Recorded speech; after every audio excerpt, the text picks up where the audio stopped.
everyone. Today I'm going to show you how I prepare for a long cross-country trip from my home in Cedar Rapids, Iowa to Fort Myers, Florida. Spring break is finally here, and with 2 of our 3 girls still in school, one in high school, the other one in college, we have a nice opportunity coming up to head south and enjoy some warmer weather.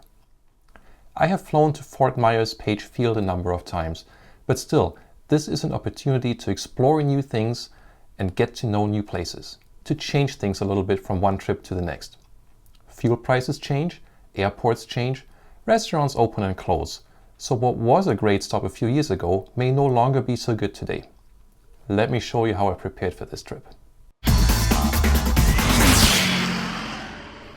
Before I had the Bonanza, I made the trip to Fort Myers several times in a Piper Arrow. Due to the range of the Arrow, I needed 2 fuel stops, and I picked Shelbyville, Tennessee, and Albany in southwest Georgia for several of those trips. Shelbyville was an instant family favorite due to the nice and helpful atmosphere, the great nearby Bell Buckle Cafe for a great lunch while listening to live bluegrass music, and, most importantly for our youngest, the 3 airport cats named Stick, Rudder, and Black. The Bell Buckle Cafe is still there, but Stick, Rudder, and Black had to find new homes years ago because the city officials were less excited about cats at the airport's FBO than Elizabeth was.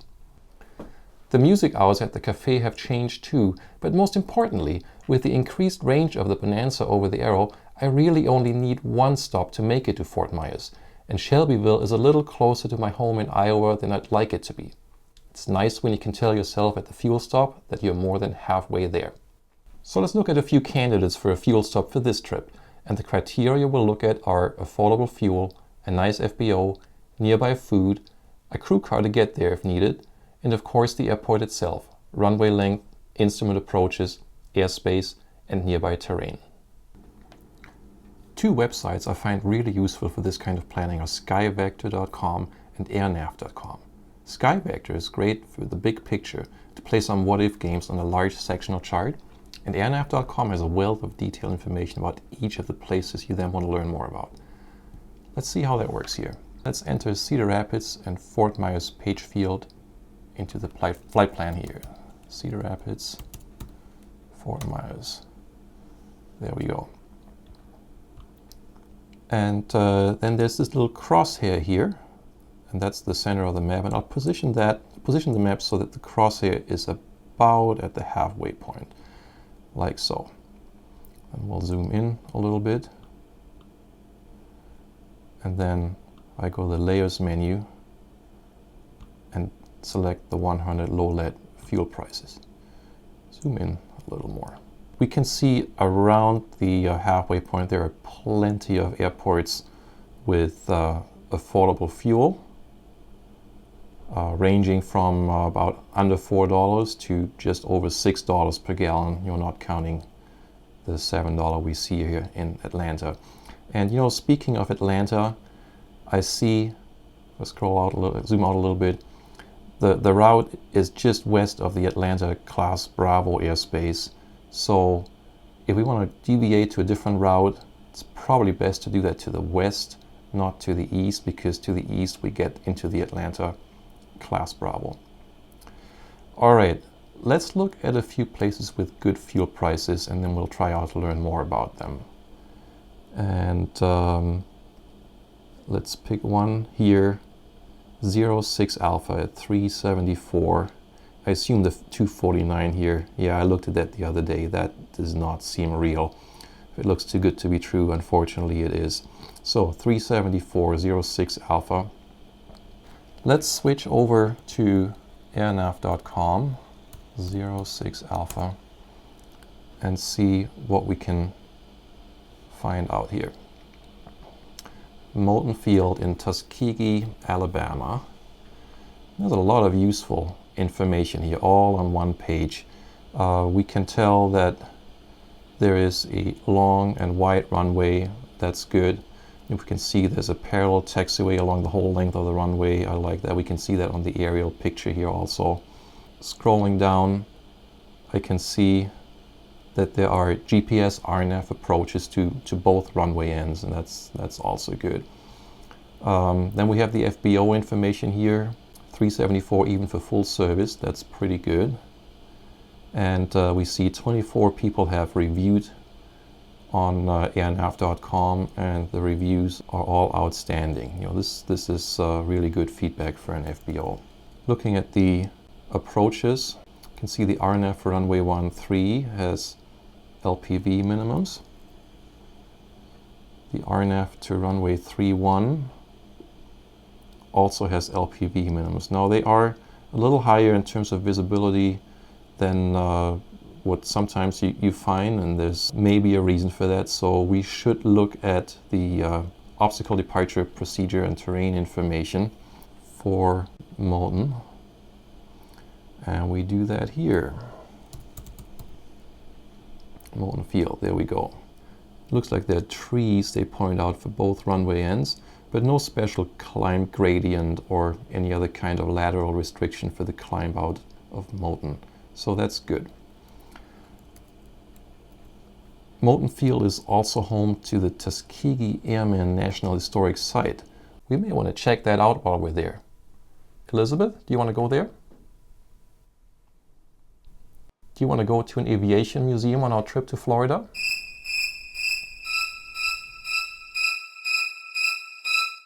I can tell she can't wait.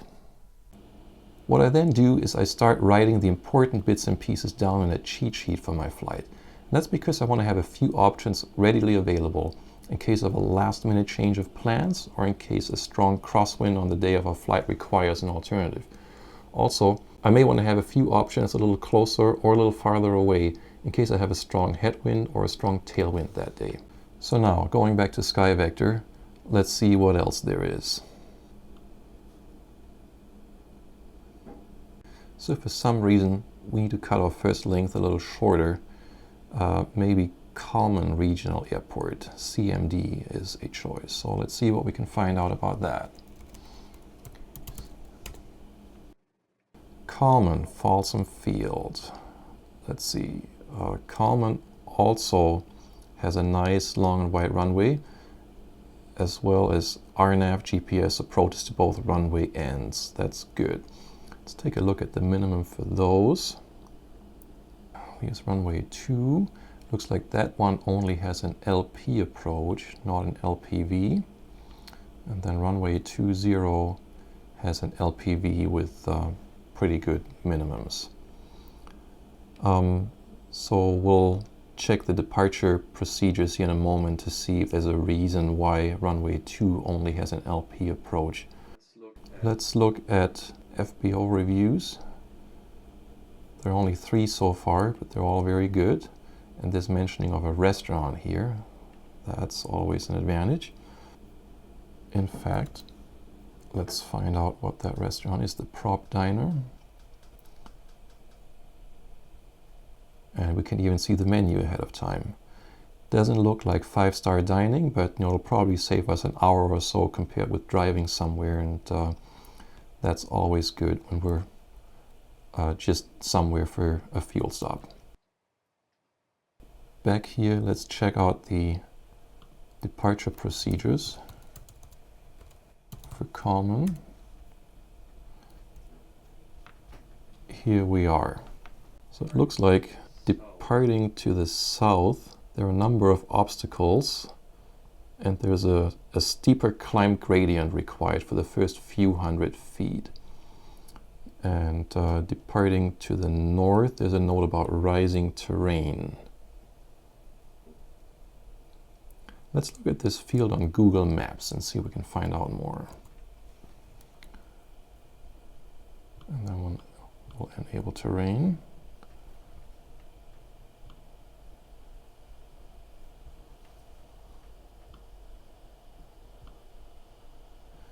Doesn't look terrible. I mean, we have some hills here, but nothing really sticks out as getting into the way.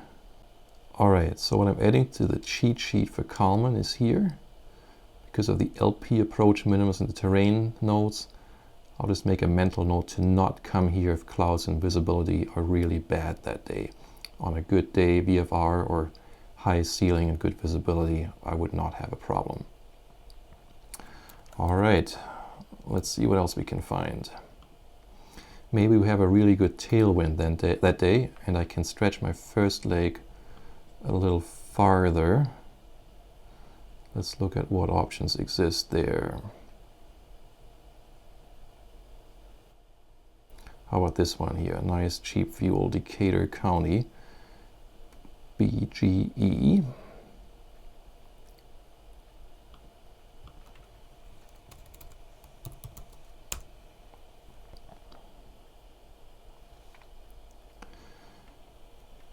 Now, one thing to note, and that's easy to find out here with airnav.com, is this is over 700 miles away from Cedar Rapids. So I would only pick this one if I have a really good tailwind on the day of the flight. Otherwise, this would be too long for comfort. Other than that, we have at this airport here good approaches. We even have a traditional ILS in case the RNAV approaches are not working. 11 reviews here, 5-star reviews. So the FBO seems to be very popular. That's good. You notice that the fuel price here is a little higher than what SkyVector was showing, and I have a feeling SkyVector is a little bit behind here with the updates, unfortunately. Alright, so this could be a candidate for a good tailwind. And let's look at one more here. Let's look at Lagrange, 385 a gallon, LGC.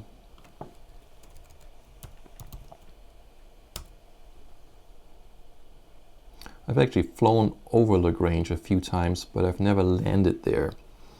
We have, let's see, we have 2 runways. They're both long and wide by Bonanza standards. Lagrange also has an ILS approach in addition to the RNAV GPS approaches. Let's take a quick look at those. LPV,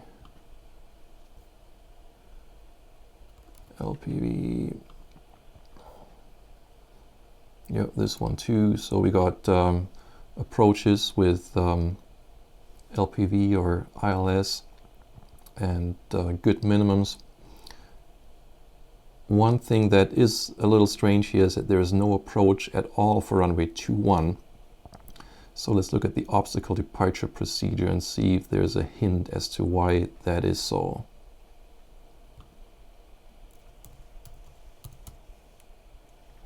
Here we go. You know, the only thing I can see here really is where they're talking about a building at the departure end of runway 3, which is the reciprocal direction of landing on runway 21. Another thing I see here is that there's an obstacle departure for departing to the south, this one here, from runway 31, saying we need to climb on runway heading to 1500 before turning south. Let's look at the sectional chart and see if we find out the reason for that. We see here a group of obstacles up to 1249 MSL, so those need to be avoided, and that is the reason why for departures to the south from runway 31 we got to stay on runway heading to 1500. Makes sense. So I'll add all this to the cheat sheet, and that's something I plan to take with me for the flight. And with a full week left to go before departure, that's all I'll look at today. In a few days, I'll start looking at the weather forecast, but we're nowhere close enough to understand what will go on between now and then. Just yesterday, within 24 hours, Weather Underground predicted both sunshine 48 degrees, as well as an inch of snow for Cedar Rapids for the day of our departure. So clearly things are not stable enough where there's any meaningful forecast. I hope this was interesting and useful. The bottom line is, spending just a half hour or so to review a few things about airports where you plan to land or where you could potentially land will make you a lot more confident. You are prepared, you know what to expect, And there's so much information easily available on websites these days that there's really no excuse for an unpleasant surprise anymore. I'll report back in a few days to see what the weather looks like for this trip. Until then, take care, fly safe, and thanks for watching.